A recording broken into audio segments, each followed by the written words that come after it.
What if I told you that one of the most talented teams in world football has almost no chance of winning the 2026 FIFA World Cup? A team packed with stars. A team filled with world-class talent.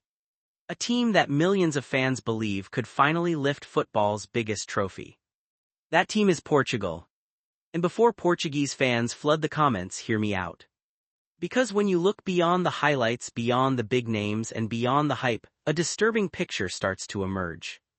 The truth is that Portugal may be heading into FIFA 2026 with more problems than any other major contender.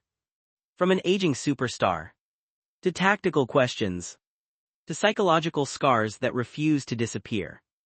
There are several reasons why Portugal's World Cup dream could already be over before the tournament even begins. And the final reason might be the most devastating of all. Let's begin. Let's address the elephant in the room.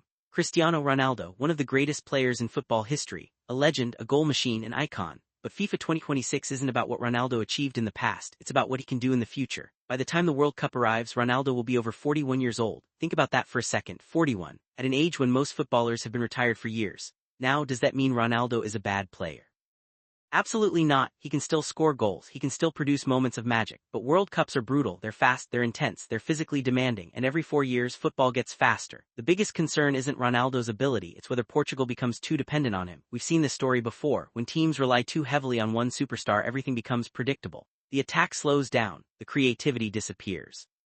Other players hesitate because they're constantly looking for the star. And suddenly, a talented team becomes one-dimensional. Portugal has incredible young players. But can they truly step out of Ronaldo's shadow, or will they spend another World Cup trying to build everything around a legend whose best years are behind him? That question alone should worry Portuguese fans. If talent won World Cups, Portugal would already have several trophies. Just look at their squad: elite midfielders, elite defenders, elite attackers, world-class depth. On paper, they're one of the strongest nations on earth, but football isn't played on paper. History is filled with super teams that failed spectacularly. Why? Because talent alone isn't enough. Chemistry matters, leadership matters, tactical identity matters, mentality matters.